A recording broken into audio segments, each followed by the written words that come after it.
बहुत से लोगों को सिर्फ वो वेद नाम तो जानते हैं, लेकिन वेद में क्या कुछ है इसके बारे में उन्हें कुछ भी पता नहीं। यहाँ तक कि जो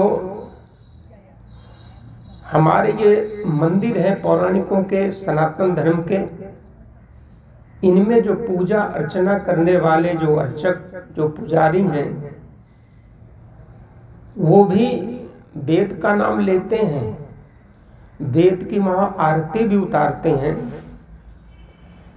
वेद का जयकारा भी लगाते हैं, लेकिन उन्होंने वेद के खोल करके देखा नहीं। हमारे ही करीब एक मंदिर है सनातन धर्म का, वहाँ पर मुझे जाने का अवसर प्राप्त हुआ, तो एक वहाँ पर देखा वेद मंदिर। वेद मंदिर में चारों वेद रखे थे और उनकी आरती की जा रही थी। जब आरती समाप्त हो गई तब हमने पुजारी से पूछा, क्या आप इन वेदों को खोल करके कभी इनको देखा है, इनको पढ़ा, इनका स्वाध्याय किया है? उसने कहा कि ये जिस ढंग से इनको ढक करके अच्छे से कपड़े में इनको सजा करके रख दिया गया है, बस ये ऐसे ही रखे हुए हैं, इनको हमें कभी खोलने का अवसर प्राप्त नहीं हुआ और न मैंने हमें इनको पढ़ करके देखा है, इसमें क्या है? तो हमने कहा आप ये देखें कि आप तो ब्राह्मण, ब्राह्मण के लिए तो अध्ययन और अध्यापन करना तो उसका तो परम धर्म होता है, लेकिन आप इन वेदों को यहाँ पर लेकर के उनकी आरती तो उतार रहे हैं, लेकिन इन वेदों में क्या कुछ कहा गया है मनुष्य मात्र के कल्याण के लिए, इस पर कभी आपने विचार नहीं किया। तो इसी ढंग से लोग वेदों का नाम तो सुनते हैं बहुत से लोग, लेकिन वेदों के दर्शन कितने किए, कितने लोगों ने किए? फिर दर्शन करने वाले छोड़ो, फिर उनका खोल कर कितने लोगों ने वेदों को देखा, उनका स्वाध्याय कितने लोगों ने किया? ये आर्य समाज का मंच ही एक ऐसा मंच है, ये वैदिक, जहाँ पर हमारे विद्वत गण इन वेदों पर चर्चा करते हैं और यहाँ पर वेदों पर गहन चिंतन भी प्रस्तुत किया जाता है। हमारे आचार्य श्री डॉक्टर वेदपाल जी वेदों के उद्भव विद्वान हैं और आपने कई ग्रंथ भी लिखे हैं। गृह सूत्र पर भी आपका बड़ा अधिकार है। तो ये जब हम इन ऐसे विद्वानों को आमंत्रित करें, इनके मुखारविंद से जब उन वेदों के मंत्रों का अर्थ श्रवण करते हैं और उन अर्थों में क्या रहस्य निहित है, जब ये उसका उद्घाटन करते हैं, तो हमारी आत्मा को एक जैसे शरीर को हम स्वस्थ रखने के लिए पौष्टिक अन्न ग्रहण करते हैं, वैसे ही अपने आत्मा को बलवती बनाने के लिए हम इन उपदेशों को श्रवण करते हैं।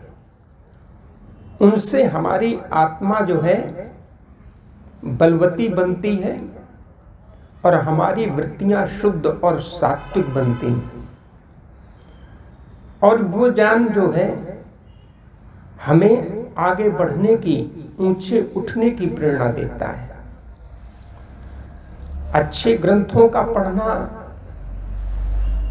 तो बहुत सौभाग्यशाली लोगों का ही काम होता है, सबको ये सौभाग्य प्राप्त नहीं होता है। सद्ग्रंथ जो असद ग्रंथ हैं, आर्ष अनार्ष, अच्छे ग्रंथ भी हैं, बुरे ग्रंथ हैं। आज समाज में आप देखेंगे तो ज़्यादातर आपको बुरे ग्रंथों की भरमार मिलेगी, जो असद ग्रंथ हैं, जो पाखंडों से, अंधविश्वासों से भरे हुए हैं। लेकिन जो अच्छे ग्रंथ हैं वो आपको बाजार में बहुत कम दिखाई देंगे, जिनको पढ़ने से हमारे ज्ञान में वृद्धि होती है। तो ये जो है, जो सद्ग्रंथ हैं वो अमृत पान के समान होते हैं, और जो बुरे ग्रंथ हैं वो विषपान के समान होते हैं। ये जो अच्छे, जो सद्ग्रंथ होते हैं वो हमारे जीवन में ऊर्ध्व गति का कारण बनते हैं, और जो बुरे असत जो ग्रंथ हैं वो हमारे जो है घोर अंधकार का कारण बनते हैं, वो अधोगति का कारण बनते हैं। ये जो अच्छे ग्रंथ हैं वो हमारे लिए प्रकाश स्तंभ के तुल्य होते हैं, और जो बुरे ग्रंथ होते हैं वो घोर अंधकार के तुल्य होते हैं। उनमें जाकर के हमें कुछ भी प्राप्त नहीं होता है। और सद्गुणों से जो अच्छे ग्रंथ हैं वो हमें सद्गुणों से सुभूषित करते हैं, और जो बुरे ग्रंथ हैं वो हमें दुर्गुणों से दूषित करते हैं। जो अच्छे पवित्र ग्रंथ हैं वो हमारे लिए वरदान बन जाते हैं। जो बुरे ग्रंथ हैं वो हमारे लिए अभिशाप का कार्य करते हैं। आज समाज में ऐसी पुस्तकों का, ऐसे ग्रंथों का प्रचलन बहुत हो रहा है, जिससे नैतिकता का पतन हो रहा है। नैतिक उन्नति जो होनी चाहिए वो नहीं हो पा रही है। उस नैतिक उन्नति में ये जो वेद हैं और वेद से जो संबंधित जितने वैदिक ग्रंथ हैं वो सभी हमारे लिए प्रकाश स्तंभ का कार्य करते हैं। हमें उनका हमेशा अध्ययन, स्वाध्याय करते रहना चाहिए। स्वाध्याय तो एक है अच्छे ग्रंथों का, पवित्र ग्रंथों का स्वाध्याय। स्वाध्याय का दूसरा भाव है आत्मनिरीक्षण। स्वाध्याय जो है, जो अच्छे ग्रंथ हमारे जीवन में सात्विकता पैदा करते हैं, जबकि ये जो ग्रंथ हैं, और आत्मनिरीक्षण से क्या होता है, हमें अपने आप को जानने का अवसर मिलता है।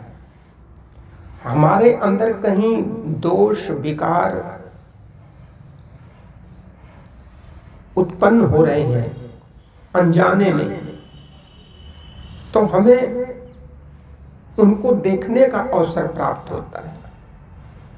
तो हमें स्वाध्याय अच्छे ग्रंथों का करना चाहिए, और हमेशा अपना आत्मनिरीक्षण भी करते रहना चाहिए। आध्यात्मिक उन्नति के 3 साधन बताए गए हैं: ईश्वर भक्ति, सत्संग और स्वाध्याय। हम आध्यात्मिक उन्नति करना चाहते हैं तो उसमें एक स्वाध्याय भी प्रमुख है। ईश्वर प्रणिधान, उस प्रभु की भक्ति भी अनिवार्य है, उससे हमारी आत्मिकोन्नति होती है। और सत्संग में आकर के हम अच्छे विद्वान मनुष्यों का जब संग करते हैं तो उससे हमें वास्तविक सत्य का बोध होता है। अच्छा क्या है, बुरा क्या है हमारे जीवन में, इन सब चीजों का हमें ज्ञान प्राप्त होता है। तो आध्यात्मिक उन्नति के लिए स्वाध्याय का होना भी अति आवश्यक है। और कहा ना कि जो सीखो किसी से सिखाते चलो, दिए से दिए को जलाते चलो। जब हम किसी से कोई अच्छी चीज सीखते हैं तो वो सिर्फ हम अपने तक सीमित न रखें, बल्कि हम उसको दूसरे तक भी ले जाएं, उसको दूसरों को भी सिखाएं। यहाँ जो हम उपदेश ग्रहण करते हैं, जो उसमें हमें कुछ अच्छे ऐसे विचार लगते हैं जिससे हमारा अंतःकरण प्रफुल्लित हो जाता है और लगता नहीं ये हमारे जीवन के लिए बड़ा उपयोगी है, तो उसको सिर्फ अपने तक ही हम सीमित न रखें, बल्कि उसका जो है हम प्रचार प्रसार दूसरों तक भी करें, ताकि लोगों को भी तो पता चले। हमारे महर्षि मनु ने अध्यापनम ब्रह्मयज्ञ, इसको भी जो है स्वाध्याय, संध्या और योगाभ्यास, ये जो है ये इसी के अंतर्गत आते हैं सब। और जो ब्रह्म यज्ञ का जो यहाँ पर तात्पर्य, उसमें भी ब्रह्म यज्ञ में स्वाध्याय है और ईश्वर भक्ति है। अच्छे ग्रंथों का जो हम अध्ययन करते हैं, वेद का जो अध्ययन करते हैं, तो ये जो है ये भी एक ब्रह्म यज्ञ। और जब हम संध्या के द्वारा उस प्रभु की शरणागत होते हैं तो वो भी इसी यज्ञ के अंतर्गत ही है, वो ईश्वर भक्ति है। और जो अच्छे ग्रंथों का स्वाध्याय करना है, वो उससे हमें एक सही दिशा प्राप्त होती है। अब तैत्तरीयोपनिषद का अगर आप अध्ययन करेंगे तो वहाँ पर स्वाध्याय की महिमा पर बहुत प्रकाश डाला गया है।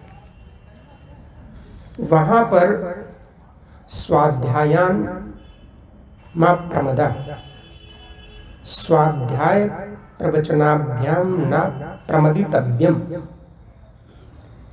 कि स्वाध्याय में कभी प्रमाद मत करो। ये कब, जब दीक्षांत भाषण होता तब आचार्य अपने स्नातकों को, जो अंतेवासी थे, उनको ये उपदेश करता था और कहता था कि अब आप हमारे कुल से मुक्त हो रहे, यहाँ से अब जा रहे हो, बाहर के संसार में तुम पैर रखोगे, लेकिन वहाँ पर दीन दुनिया की इधर उधर की बड़ी समस्याएं होंगी जिनसे तुम्हें उलझना पड़ेगा। लेकिन वहाँ पर भी रहते हुए तुम्हें स्वाध्याय में कभी प्रमाद नहीं करना है। और ऋषि फिर कहता है स्वाध्याय प्रवचनाभ्याम न प्रमदितव्यम, स्वाध्याय करना है लेकिन स्वाध्याय के साथ साथ प्रवचन भी करना है। जो तुम सीखना उसे जो है अवश्य दूसरों को भी सिखाने का प्रयत्न करना, उसका प्रवचन अवश्य करना। प्रवचन नहीं करोगे तो वो ज्ञान वहीं का वहीं अवरुद्ध हो जाएगा, रुक जाएगा, वो फिर आगे नहीं फैल पाएगा। तो आइए हम जो है इसमें जो कहा वेद मंत्र में मिमी श्लोक के मास्य परजन इव ततना, आज से हम अपने मुख में वेद की ऋचाओं को ऐसे भर लें, फिर उनका इस प्रकार से प्रयोग करें कि जैसे पर्जन्य इव ततना, जैसे भरा हुआ मेघ वृष्टि करके पृथ्वी को आनंदित कर देता है, सर्वत्र खुशहाली छा जाती है, ऐसे ही हम भी इस पवित्र ज्ञान के द्वारा हम दूसरे के जीवन को, दूसरे के जीवनों को भी हम मुदित कर दें, प्रमुदित कर दें, उनको भी आनंदित कर दें, उनको भी सही मार्ग की ओर प्रवृत्त कर दें। तभी हमारा ये स्वाध्याय करना भी हमारे लिए अत्यंत उपयोगी होगा। इस पर और भी थोड़ा विचार आगे प्रस्तुत करेंगे। ओम शांति शांति शांति।